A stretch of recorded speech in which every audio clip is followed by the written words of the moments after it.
Сәлем достар, ғылым мен жалған ғылымның арасындағы күрес ғасырлар бойы жалғасып келеді. Солай бүкіл адамзат мойындайтыны, шынайы ғылыми ақпарат ертең-ақ жалған болып шығуы мүмкін. Себебі адам баласы осы дүниенің қыр-сырын толықтай тани алмайтыны анық емес пе? Статистикаға сүйенетін болсақ, ірі ғылыми жұмыстардың көбі қарапайым тексерістерді өте алмай, бірден жалған болып шығады екен. Әсіресе генетика саласы бойынша жалған ғылыми мақалалар жиі кездесіп тұрады. 1970 жылдан бастап 2018 жылға дейін 975 мың мақала медицина мен генетика бағыты бойынша жазылған. Ал олардың тең жартысы дәлелденбей, 1582-сі теріске шығарылған. Енді ол аз болатын болса, біз мектепте алатын білімнің өзі кей жағдайларда сол жалған ақпараттардан құрылған болып келеді. Сіздермен бірге пазл арнасы. Бүгін біз мектептерде үйретіліп келе жатқан жалған ғылыми ақпараттардың шын жақтарын айтатын боламыз.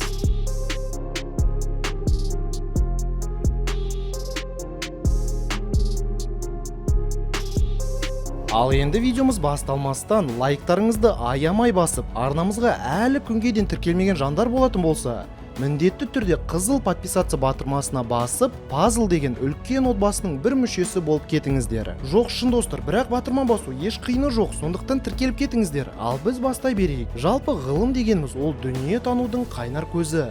Ғылымның мәнін түсіну үшін ең алдымен ғылым мен білімнің арасындағы айырмашылыққа назар аударсақ, білім материалдық және рухани құбылыстар туралы нақты мәліметтер жиынтығы және олардың адам санасына дұрыс әрі объективті бейнеленуі. Білімнің өзі қарапайым және ғылыми болып екіге бөлінеді. Менімен келісетін шығарсыз. Қарапайым білім іс-әрекет пен тіршілік барысында жинақталады. Ол тек қана құбылысты сипаттап, оқиғаның қалай өтіп жатқандығын пайымдайды.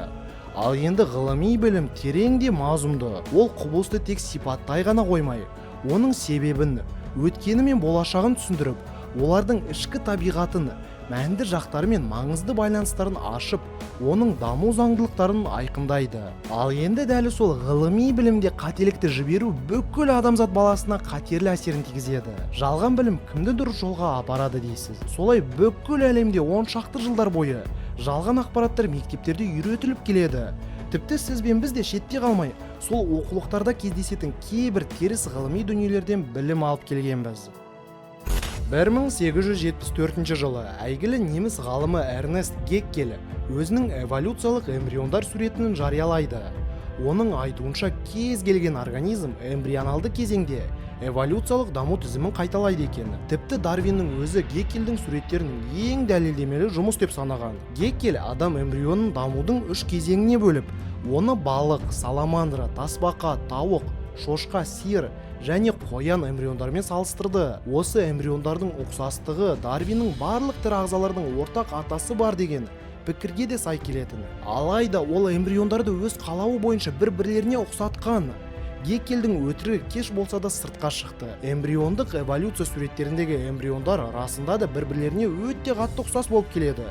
Өйткені ол салыстырмалы түрде ұқсас эмбриондарды әдейі таңдады. Бұл алдау аз болғандай, Геккель эмбриондардың суретін өз қолдарымен өзгерткен болатын. Бір жануардың мүшесін басқаға салып, немесе өзіне ұнамаған мүлде өшіріп тастайтын. Сөйтіп Адам эмбрионында бастапқы кезеңде балықтағы желбезек және жануардағы сияқты құйрығы болады деген қызыл өтірік. Негізі желбезек деген шындығында жай жиырылған мойын терісі. Ал құйрық бастапқыда болатын кәдімгіден сәл көбірек болатын омыртқалар. Алайда алаяқ ғалым оны едәуір үлкен етіп салған. Ең сұмдығы, осы теорияға сүйенген адамдардың көбі эмбрионалдық кезеңдегі алғашқы айындағы туылмаған сәбилерді жануарға теңеген, яки әлі адам деңгейіне жетпеді деген оймен ерте кезеңдегі аборттарды қолдап, өз қателіктерін осымен қорғайтын. Ең өкініштісі, қаншама жылдар бойы бұл жалған ақпарат оқулықтарда басылып келген болатын. Осылайша өтірігі ашылған Геккель жалған құжат жасаған мойындап қана қоймай сотталып та кетті. Алайда көптеген сарапшылар Геккельдің ғылыми зерттеулерінің қателіктерін ондаған жылдар бойы білгенімен, бүкіл әлем бойынша оқулықтар оның теориясын қайта басып шығарды және оның эволюциялық дәлелдердің моделі ретінде көрсетіп келетіні.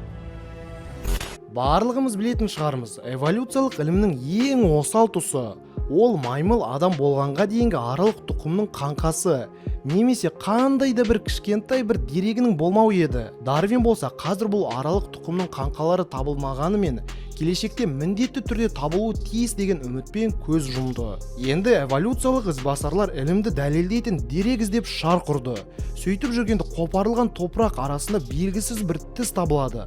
Табиғаттанушылар оған Небраска Адамы дейтін ат қойып, міне бұл аралық тұқымның белгісі деп жар салды. Бірақ азу тіспен шабыттанып, эволюция теориясының жақтастары дереу Небраска Адамы жұбайымен деп қиялдан бір суреттерді салып жіберді. Сол кездердегі Америка және ағылшын баспасөз құралдарында осы туралы қаншама күн мақалалар жазылды. Соңында бұл тіс доңыздың тісі екендігі анықталды. Ойлап көріңізші, біздің ата-бабаларымыз маймыл деушілердің дәлелі ол жай доңыздың тісі. Жарты бас сүйек, жамбас сүйек және 3 азу тіс бөлек-бөлек жерлерде табылды. Бұлардың бәрін бірге қосып атын Небраска Адамы деп қойған. Бұл жерде олардың адам дегендері негізінде маймыл. Бұл ашылымды жасаған мистер Дубойс өлімнің алдында Небраска Адамы деп атаған сүйектерім шындығында гиббон маймылы деп айтып кеткен. Солай эволюционерлер маймылдың адамға айналу кезеңіндегі аралық түр, жартылай маймыл, жартылай адамның болғандығын дәлелдейтін сүйек қаңқаларын таба алмағандықтан, бұл проблемаларын маймыл мен адамның сүйектерін құрастыру арқылы шешуге бел байлаған. Атақты доктор, ескі сүйектерді зерттеуші Чарльз Даусон 1912 жылы Англиядағы Пилтдаун деп аталатын жердің маңайындағы бір шұңқырдан бір жақ сүйек пен бас сүйекті тауып алдым деп әлемге жар салды. Жақ сүйектері маймылдікіне ұқсағанымен бас сүйегі мен тістері адамдікіне ұқсайтын бұл сүйектерге 500 мың жылдық жас берілді. Сөйтіп Пилтдаун деп аталған бұл сүйектерді әртүрлі мұражайларға қойып, адамның маймылдан сатылай даму жолы арқылы пайда болған растайтын нақты дәлел ретінде қолданды. Бұл сүйекке байланысты 40 жылдан астам уақыт ғылыми мақалалар жазылып, суреттер салынды. Әлемдегі әртүрлі университеттерде 500-ге жуық докторлық еңбек қорғалды. Алайда 1949 жылы Кеннет Окли атты ғалым сүйектерді нақты жасын анықтайтын флор тест тәсілі арқылы Пилтдаун Адамын да зерттеп көрді. Нәтиже өте таңқаларлық болып шықты. Бір сөзбен айтатын болсақ, масқара. Пилтдаун Адамның сүйектері адам мен маймылдың сүйектерін өте шеберлікпен құрастыру арқылы жасалғандығы әшкереленді. Бұл жерде 500 жыл бұрын өмір сүрген адамның бас сүйегіне, 60 жыл бұрын өмір сүрген орангутан маймылның жақ сүйегі мен басқа бір адамның тісі жасанды түрде өте шеберлікпен орнатылғандығы анықталды. Сүйектердің жанында табылды делінген құралдардың қолдан жасалғаны да білінген болатын. Тек осы тексерістер өткеннен кейін ғана барып 40 жылдай Британ мұражайында тұрған бұл құрастырылған сүйек дереу шығарылып тастады. Өз мақсаттарын дәлелдеу үшін осындай айлақ қулықтарға жүгінген ғалым сымақтардың қандай дәлелдеріне сенуге болады? Пекин адамы немесе синантроп. Көне дәуірде бұдан 400 мың жылдар бұрын өмір сүрген адам тектерінің бірі болып саналады. Бұл адам баласының жалған тегі қазба жұмыстарынан соң белгілі болды. Ең алғаш оның сүйек қалдықтарын 1927 жылы Блэк есімді ағылшын ғалымы Қытай үңгірінен тапқан. Синантроптың алғашқы ерекшеліктері осы күнгі адамның қазба тектеріне өте жақын. Ғалымдар бұл түрді адам не маймыл арасындағы кезең деп санайды.